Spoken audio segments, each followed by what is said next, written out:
Governor Josh Shapiro is getting slammed for recently visiting a military facility in Scranton with Ukrainian President Volodymyr Zelensky. Shapiro caught a lot of flack for signing an artillery shell after the visit. He posted this moment on X, captioning, quote, "We must all do our part in the fight for freedom, from the workers in Scranton who make Pennsylvania the arsenal of democracy to the brave Ukrainian soldiers protecting their country. We stand with Ukraine in their just defense of their homeland in the face of Russian aggression." GOP Congresswoman Marjorie Taylor Greene blasted Shapiro, posting on X, quote, "I am 100% against this, and so are most Americans. The U.S. is funding the Ukraine government at $1 billion per month to keep it running and funding most of the war by providing weapons, ammo, and equipment. The U.S. should be negotiating peace, not fueling war." Managing editor of the left-leaning outlet The Gray Zone posted, quote, "When did all our politicians start treating weapons of war like sports memorabilia? Why do they find killing people so amusing?" Greg Price, a frequent critic of the administration, took aim at Zelensky, posting, quote, "Zelensky is now touring ammunition factories in Pennsylvania and attacking President Trump and J.D. Vance in American media outlets. A foreign leader is essentially campaigning for Harris on American soil." And that was what conservatives were most upset about yesterday. I saw some people point out, wasn't Donald Trump impeached the first time for having some kind of improper campaign advantage he was trying to wrest out of Zelensky's grasp? Here we have, what, the president of a foreign country basically actively campaigning for Kamala Harris in a pivotal swing state. I don't know, that seems a little, for all this, again, usually it's progressives and mainstream media freaking out about foreign influence in our elections and Russian influence and all that. Well, this doesn't count for some reason? Yeah, it doesn't count. Donald Trump actually tried to pressure him, strong-arm him to make a decision, whereas he's touring... Pressure, I mean, ask for something. So for folks who don't know... Engaged in diplomacy. Donald Trump engaged in diplomacy. He did not. For He a actually personal, pressured... for a political advantage. That's exactly what's going on here. Play back the tape. We all heard the recordings. We can't rewrite history. Right now, for those of you guys who don't know, in New York, it is UN General Assembly Week. So there are world leaders coming from all over the world, coming to New York, and Volodymyr Zelensky is one of those leaders. So did he stop by? He went with President Biden, who's a sitting president, to talk about a U.S. policy, something that we have been doing. We are not influencing. In fact, he's just going to the facility, saying thank you, and it's, I think, a better press move for Zelensky than it is for us, but I have my own opinions for different reasons. I mean, I find it comical that Republicans like Marjorie Taylor Greene, who have no problem sending unlimited ammo to Israel to bomb Gaza nonstop, she is bringing this up like she cares about humans, like she doesn't want to spend money on foreign wars.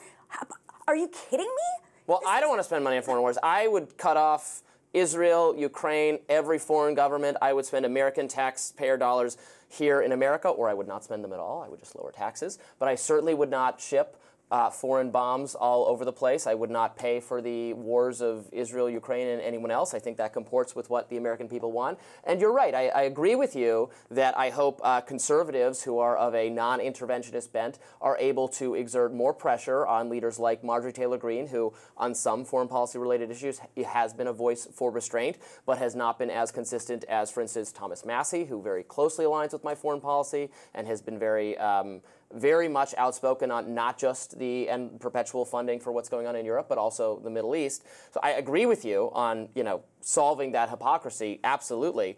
But that doesn't detract from this actual moment, which here you have an example. And I don't blame Zelensky for this. He's coming here, he's defending his country. Yeah, it's his right to ask for more and more and more money, and it's our right to show restraint and say, no, we cannot fund this conflict until it starts World War III or until the last man in Ukraine. We need to bring this to a close. I think signing the implement of death and really destruction makes it seem like war is a profitable business for the people making. And I'm all about growing the economy in constructive ways and being about small business and manufacturing and all of that, but not manufacturing destruction of other people that we're paying for. That's not blowing stuff up does not help your economy or their economy. So making it out to be that it's some economic gain to participate in this ruinous foreign policy is, I think, rather disgusting and disappointing for Josh Shapiro. I thought it was a gross look. Maybe it appeals to some people that they're trying to appeal to, not electorally, just public image, like reminding folks that there is this crisis in Ukraine. And you know what? It was a photo op and it worked. People are paying attention. Yeah. On the other side of this, if we don't defend Ukraine, what are the alternatives? Poland is already worried that Russia is going to come in.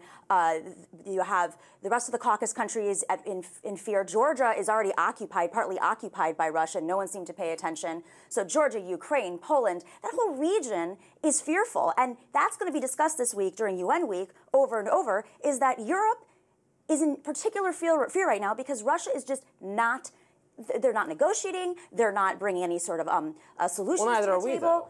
Well, we attempted to at one point, but what are you supposed to do when you're dealing with a man who's a strongman? He's violating international law. He's wanted, as a war criminal, as is Netanyahu, by the way.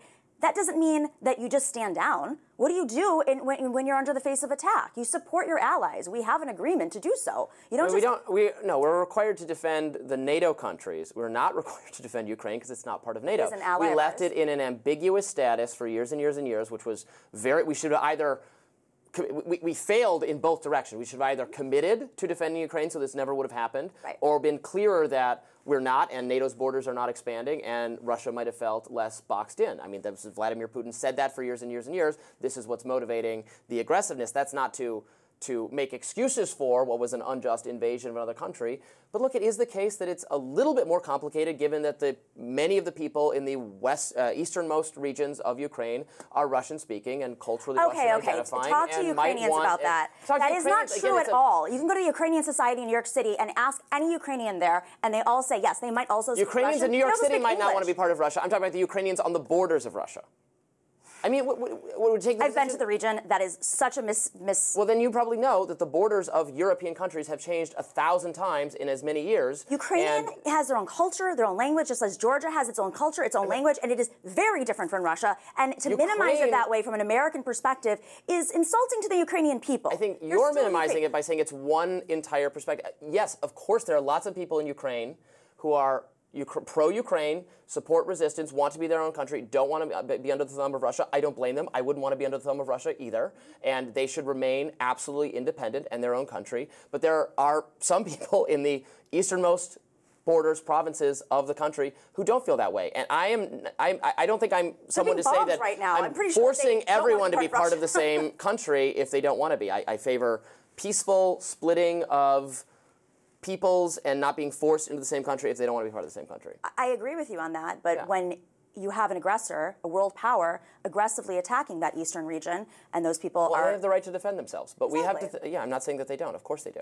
But we have to be, look, we can take an uncompromising position that, where does that end? Then it's like, well, we give them more money, do we? Then we're going to do some people want to do no-fly zone. Some people want outright confrontation with Russia. I don't think that's in our national security interest. I think it would be great to work harder at getting a diplomatic solution, even if that means compromising with Russia to some degree, so that Ukraine doesn't lose any more people, doesn't get wiped off the map, is still partly or mostly intact, and if a subset of Ukraine wants to be part of Russia or wants independence, that should be facilitated. Or wants to remain with Ukraine, fine. But we have to have more negotiations because this war is not working for Ukraine. They're slowly being destroyed, and I'm not okay with that. I agree with you. There should be some negotiations. We're just dealing with an actor who doesn't want to negotiate. And that's why the U.S. government is also facilitating things with the DOJ in terms of money laundering and election interference. They're going at this from many angles.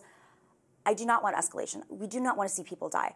War is never the solution. And those hawks on Capitol Hill who want to push for it usually are tied to some sort of weapons manufacturers or some sort of weapon, war industry. I agree with that. Yeah, and they're naive. Biden administration has taken the position that we will, as long as it takes, whatever it takes, we will fund the defense. Well, what if that's not going to work? What if that's not possible? What if we run out of money? What if they run out of soldiers? They're now having to do conscriptions of people outside the usual range for military aid. People get, at gunpoint taken from their home to go serve in the Ukrainian military at some point. It's going to collapse. It's not going to work. So we have to. You say Putin doesn't want to negotiate. Zelensky has been pretty stubborn on this as well, which, again, I understand his country got invaded, and it's his right to go say, no, we're going to fight to the last man, but we have to be more sober and more realistic. And I really don't appreciate him coming here. A lot of Republicans, I'm sure, don't either, coming here and doing a little pro-Kamala Harris media tour in the state of Pennsylvania. No, he said mean things about Trump, too. You say, you know, a lot of fears about election interference. I don't know why this doesn't count, but fine. Because it wasn't an election event. Kamala Harris wasn't there. Tim Walz wasn't there. It was the president. It was during UN week. It's an hour and a half train ride, 45-minute train ride from New York City, and this is the place where the conversations about ammunition, and this is the place where they're producing it. So just because a Democrat's in office does not mean it's an electoral event. You know, news doesn't get suspended when there's a presidential election. Not to mention, just as a side note, what would have happened if Trump were in office, because Trump wants to immediately cut off weapons supply, and he has no problem with letting Putin take the reign of the region. He wants to end NATO, so good luck with that. For some people, that's a selling point. More Rising right after this.